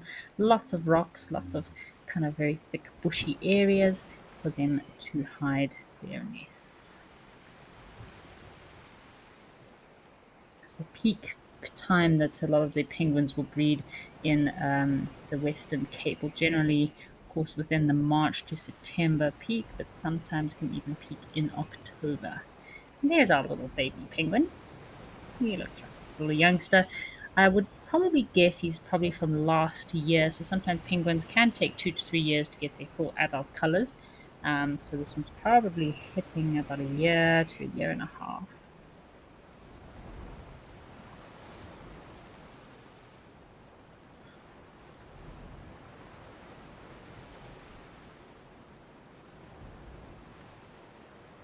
Catherine, I'll agree with you there. The ocean is lovely in Cape Town here in Stony Point, and of course, seeing those mountains in the background. But it is always very special seeing these penguins and the dussies. It's a bit of a different scenery, which is always very special.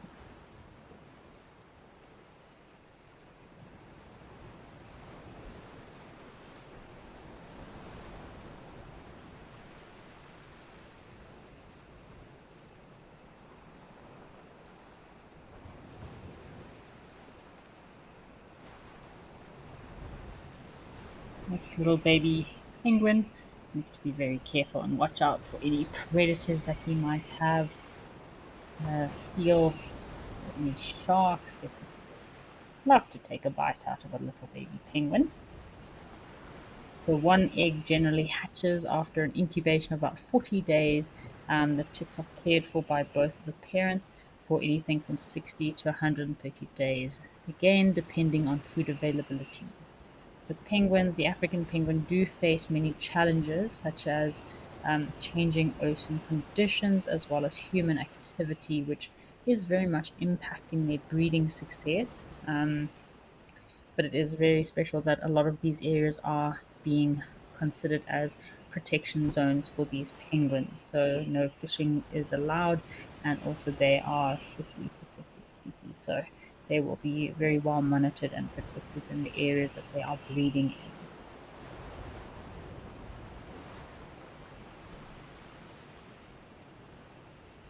in. Any other last minute rock dussies that might want to pop out for us?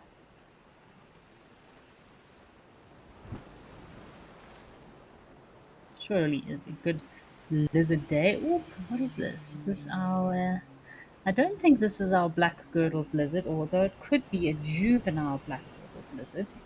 Um, I did see one yesterday, but still looks a bit light in coloration, although, like I said, it could be a juvenile. It does have very prehistoric looking lizard, very sharp spines on his tail. Could be used as a form of defense against predators. Yeah, so it is a juvenile black girdled lizard. It's a new species for me, so pretty cool to see some new lizard species here in Cape Town. I guess with a different habitat, different rocky environment. Oh, this Hyrax is giving us a bit of a stare down, isn't he? So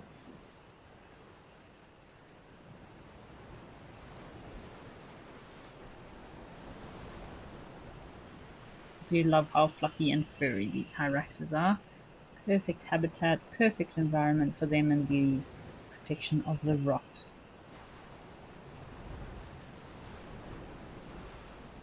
They are of least concern, so they're not endangered, these hyraxes, at all. They do occur within rocky regions, and their main predators, besides humans, are leopards. So leopards and black eagle do love to feed on these hyraxes. So a lot of inland regions where these hyraxes might occur, they do provide a lot of food for leopard and black eagle. Hello, guy. Look at those sharp teeth. They're especially modified in order to feed at a very fast pace and feed on very rough vegetation. How cool is this, folks?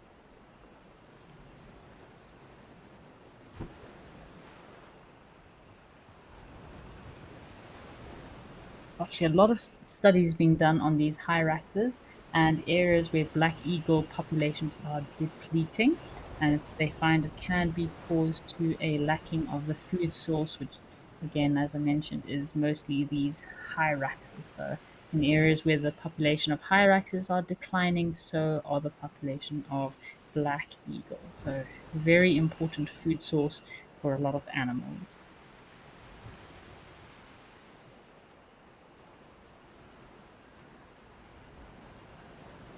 Do also have a modified eye in order kind of modified eyebrow that kind of keeps the sun out of their eyes in order for them to be able to see at better distances.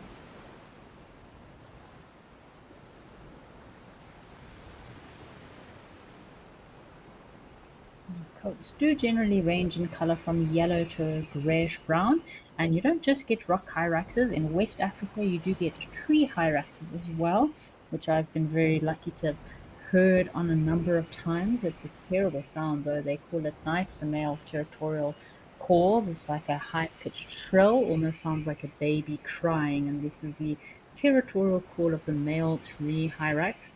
Very, very difficult to see, so they're not as common as your rock hyraxes. So very difficult to see as they blend in very well to the tops of trees.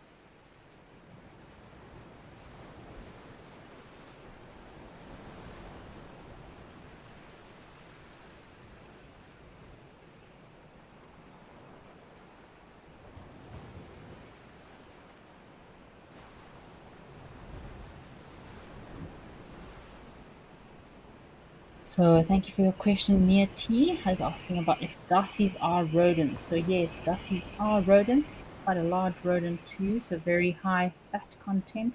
They are considered a species of rodent, um, which is rodentia, and as you saw, those very sharp teeth. They are also herbivores, so they mostly feed on grass. And yeah, as I mentioned, very much sought after by a lot of species because they're very high in fat.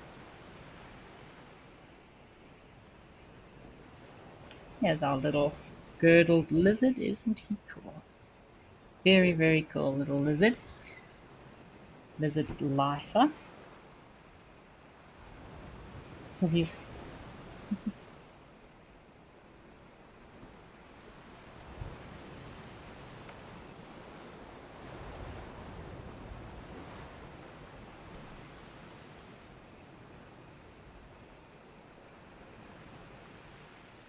So most of these girdled lizards do love to live in very rocky areas, um, and obviously very abundant near the west in the Western Cape because of the rocky oceanic regions and the mountain tops. So especially in areas around Table Mountain, this is one of the more common lizard species that you can find. So it is a very agile lizard and active during sunny weather. Another common name for them is the sun gazers, as they do spend a lot of time sitting and gazing into the sun.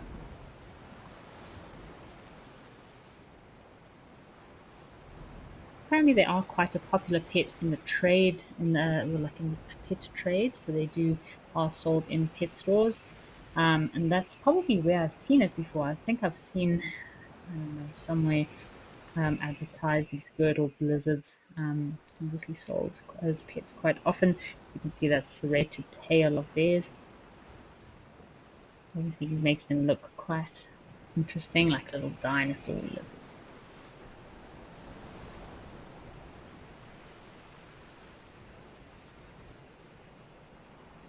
And these lizards will generally feed on insects and also feeding on vegetation as well, but mostly insects.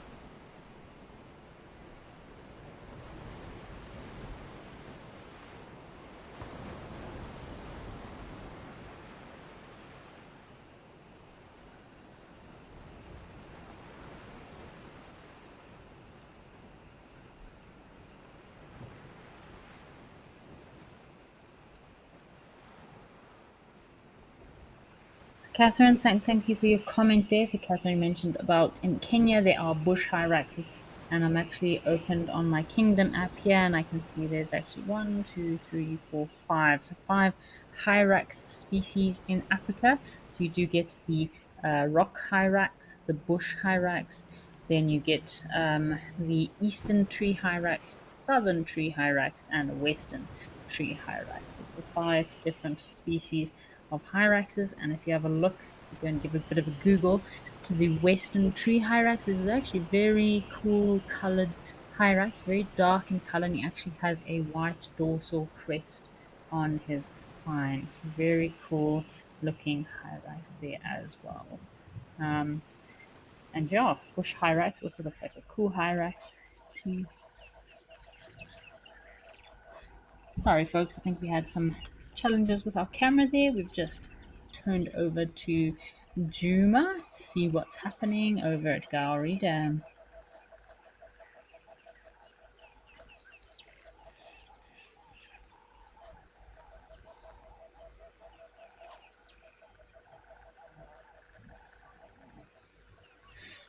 Nope, we've got some more impala just through there.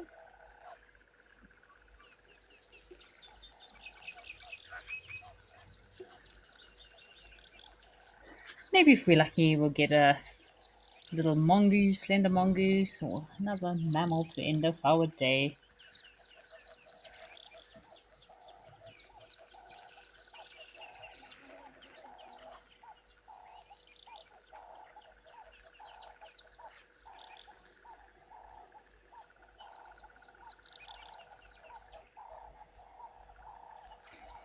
What else is out there? Anything? Maybe we'll get our tawny eagle before the end of the show. I know there's been a tawny eagle that's been roaming around. Juma. It's the woodland kingfisher calling.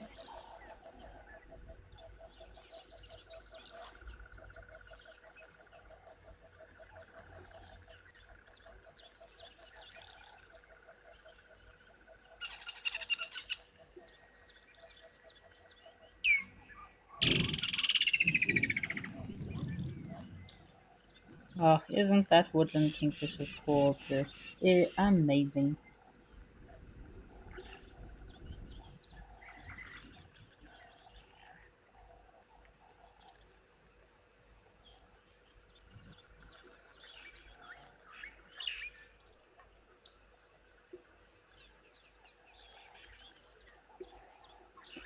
Alrighty, folks, why don't we head over to Hyena Pan and see what's happening in Botswana?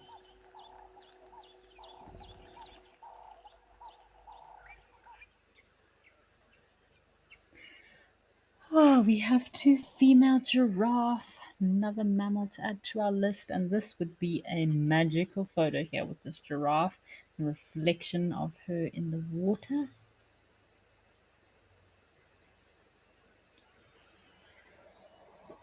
It's rather pregnant, the other female on the right hand side there. So we'll keep a lookout. Maybe there's some hyenas roaming around, but it is looking like Hyena Pan has had some rain recently because all of a sudden there's a huge flush of greenery.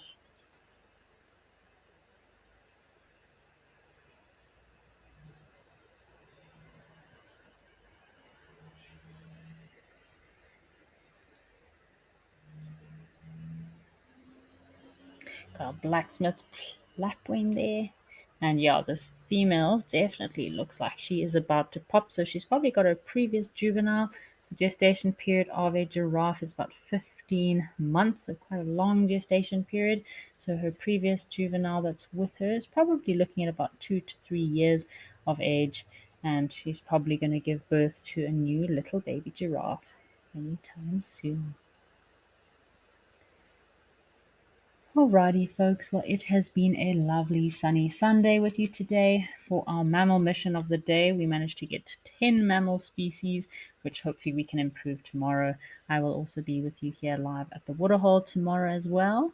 So, looking forward to seeing what else we can see. But yeah, from me and the rest of the Wild Earth crew, I just want to say a big thank you for joining us today. Don't forget to tune in to the live safari on the Sunset Safari coming up next. And yeah, have a lovely day, folks. Happy Sunday to everyone.